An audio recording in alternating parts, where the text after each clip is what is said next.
Folks, welcome back to the Cabbage Palm Outdoors and Cooking Kitchen. With fall fast approaching, we were thinking about doing y'all a pumpkin spice video, but with me literally being the worst example of a basic white girl there ever was, we decided against it, and we're going to make you venison and hog sausage chili, actually, with a side of fried cornbread. Y'all stay tuned. As we said earlier, we're making y'all venison and hog sausage chili. And this is how we start. We start with what we call the 3-day pot, because when you see this pot, it's what you're going to be eating for 3 days. All right, we put it on the stove. We get it on medium heat.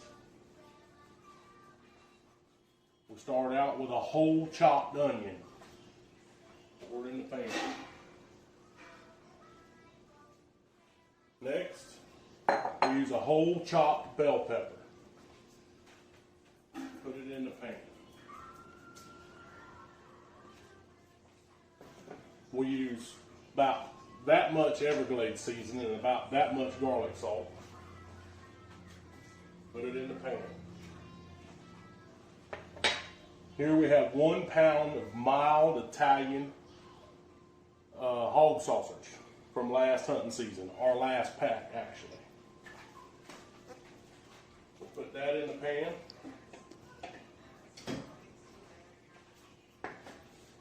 Here we have 2 pounds of ground venison. Put that in the pan.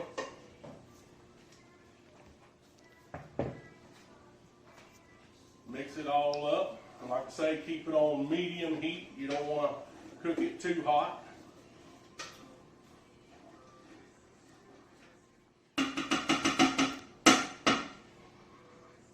Stick the lid on it and let her cook. While we got that browning, we're going to show you how to make the batter for the fried cornbread. We'll be right back. Now we got our meat browning over there with our onions and bell peppers. Now I'm going to show you how to make fried cornbread.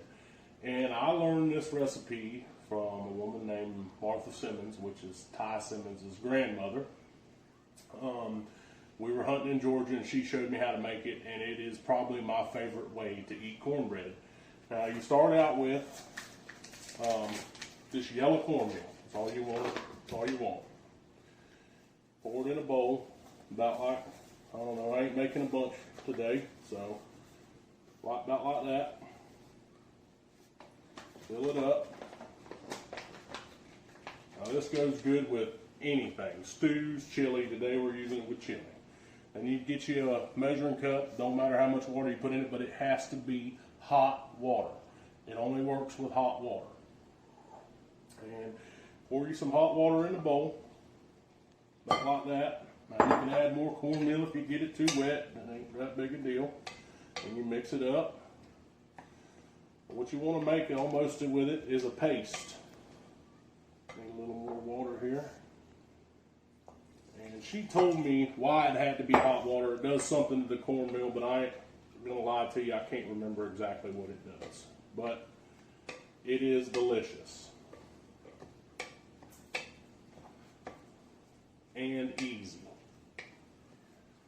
Alright. A little more water in there. You don't want it too runny, but you don't want it too dry either.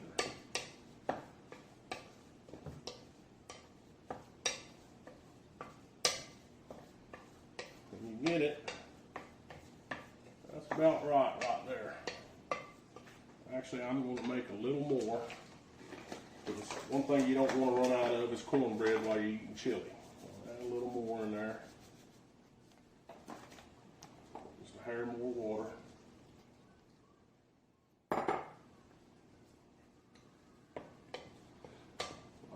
Keep mixing it. It's a nice paste.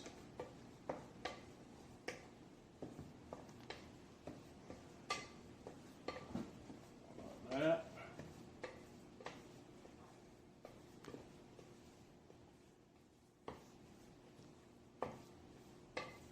Like that. And you won't try it. You want we'll be able to make a patty with it like that that don't stick to everything. That's sticking a little bit. That's about right though. Then you want to take it, set it aside, just let it set for about 15 minutes before you do anything with it. And that's it. Our meat's almost done browning, and we're going to add the rest of the ingredients, and we'll be back in just a minute. We finished browning our meat, bell peppers, and onions. I'll give you a little shot of that there so to see what it looks like. Smells friggin' fabulous. Now we're going to add the rest of our ingredients. All right. We're going to add 2 quarts of them Ruskin tomatoes grown in Mexico. Like that. Then we're going to add 2 pints of diced chili ready tomatoes.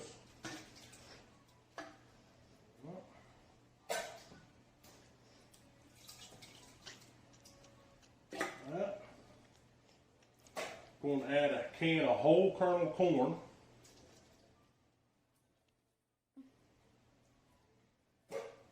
Add 2 cans of pinto beans.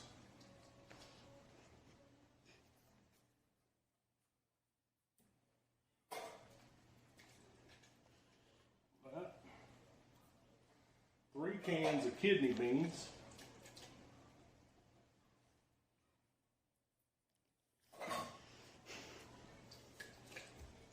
You want to drain the corn. I forgot to leave that out. The rest of them you do not drain. All that juice. And then we're going to take 3 packs of whatever chili powder you like.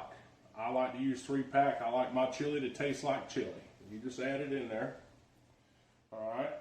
Now we're going to take the 3-day pot, put it back on the stove over low heat. Real as low as you can get your stove to go. You're going to stir this up real good. Make sure you get all that seasoning stirred down in there. Real good. There we go. Make sure it looks good and even. And you're just going to put the lid back on it and let it go. Stir it about every 10 minutes or so you don't get no burning on the bottom, and that's it. When it gets about ready, we'll come back and we'll fry the cornbread for y'all, and we'll eat some of this and let you know how it is. Alright, we got our chili done. We're about halfway through cooking all our cornbread, and we just want to do a quick video of you on how we do that. We got our batter done here that we did earlier. Here's a couple pieces of cornbread that we just finished cooking. We got vegetable oil at 400 degrees in this pot, which is really about 375 degrees. We'll take a little bit of batter, put it in our hands, and the secret is to get it flat as you can possibly get it. And when you get a little flat patty like that, just dump her in the oil. And I only do a couple pieces at a time here. I about got enough cornbread after this here. Do a couple little more pieces here. Try to get it flat like you can, as you can. I mean, you just dump her in the grease. Now don't touch it for about 2 minutes, because if you touch it now, they'll fall apart in there. So we'll let them go for a minute, just to cooking. We'll set this aside over here for now, and keep them going. We're really rolling now. And they are delicious. I wish y'all could smell them and taste them. They've been going for a second there. You can give them a little shake, and they'll pop loose from the bottom. They'll float to the top.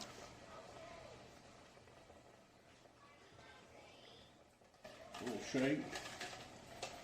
And you can just turn them every once in a while until they come out a golden brown. Like these, I'll spill a little cornmeal there. When they come out a little golden brown like that, you take them and place them over around here like this. And then I like to take a little bit of melted butter while they're still hot. Just drizzle on top of them. And we'll do the same when them come out. That makes them good right there now. But when these are finished up, I'll clean up. We'll make us a bowl and show you how we like to top it and give it a taste. All right, here's the moment we all been waiting for. We got some chopped jalapenos. We got some shredded sharp, extra sharp cheddar cheese, some chopped onion, some sour cream, and our fried cornbread. And I'll show you how we put it together.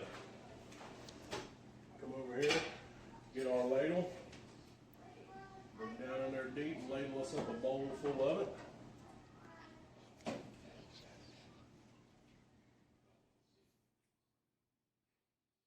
About good right there. Bring her over here. We take some chopped onion, put on top, like that. A few pieces of jalapeno pepper scattered out on there. A handful of cheese to go with it, maybe 2 handfuls of cheese. Put a big old gob of sour cream in the middle of it. And we'll take us a piece of cornbread with that butter on there like that. Dip down in there and get us a nice bite of that.